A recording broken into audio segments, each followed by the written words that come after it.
All right, let's dive right in. Today, we're exploring a really fascinating idea. How much of who you are today is actually, well, an echo of your past?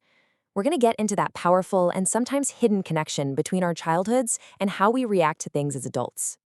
I mean, really think about it for a second.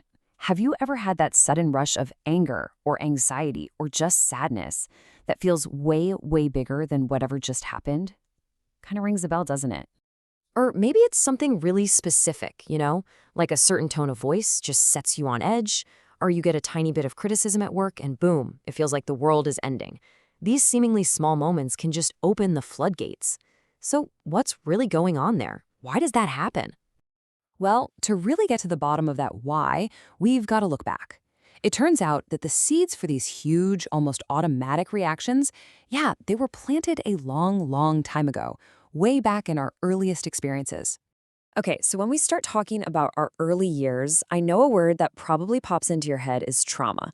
But hold on, because we need to redefine that word. It's so much broader and covers way more ground than most of us were taught to believe. And this is exactly what I mean. On the one hand, you've got what we typically think of as trauma, right? The big, obvious, capital T events. But then, look at the other side.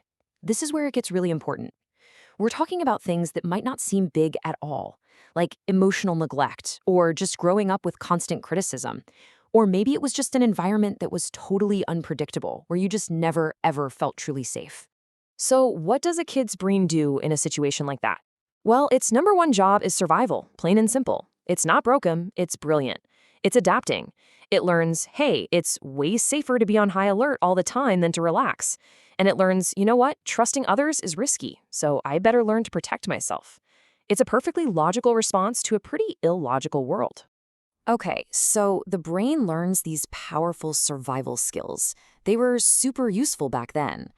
But what happens when we're not kids anymore? What happens when that old environment is gone? Well, guess what?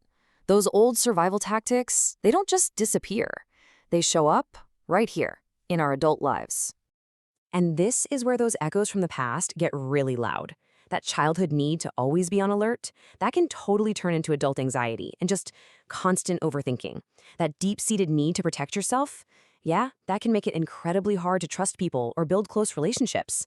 And that fear of criticism, it can morph into this crushing need to be perfect all the time. Or maybe the only way to get through it all was to just shut everything down.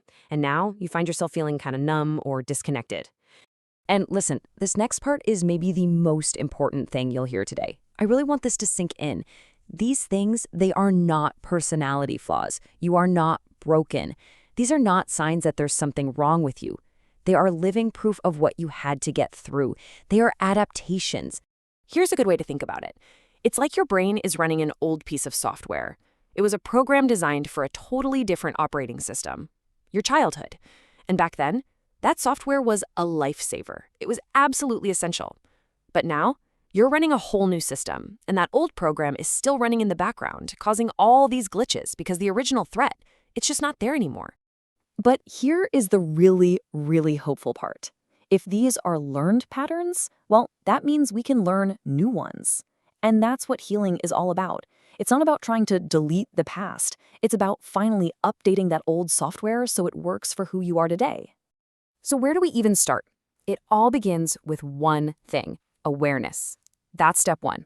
I mean, you can't change a pattern you don't even know is there, right? So just that simple moment of recognition, that little thought of, oh, hey, there's that old feeling again.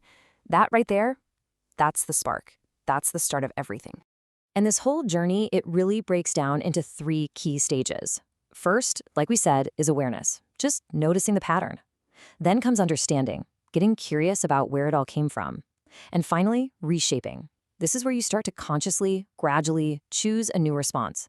It's a process, for sure, not a one-and-done event. And the best part is, you absolutely do not have to do it alone. Getting support is huge. That could look like talking to a therapist, or maybe it's just practicing self-reflection like journaling.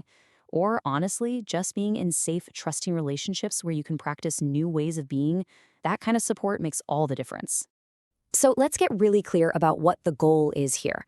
The point isn't to somehow forget the past so it never affects you again. I mean, that's just not realistic. The real win, the real freedom, is when you get triggered, but this time, There's a tiny pause, a little space where you get to choose how you respond, instead of just automatically reacting. That is what we're aiming for. And please, remember to be kind to yourself through all of this. You're working on unlearning patterns that might have been with you for decades. That takes time. It takes a ton of patience and, a whole lot of compassion for that younger version of you who came up with these brilliant strategies just to get by. So, if any of this is hitting home, if it's striking a chord, please know this. You are so, so far from being alone in this. Your experience is shared by so many. And most importantly, those echoes from your past, they do not have to dictate your future. Change is absolutely possible. So I'll leave you with this question to think about. You've heard the echoes, you now have a better idea of where they're coming from. The only question left is, what new sound, what new story will you choose to create today?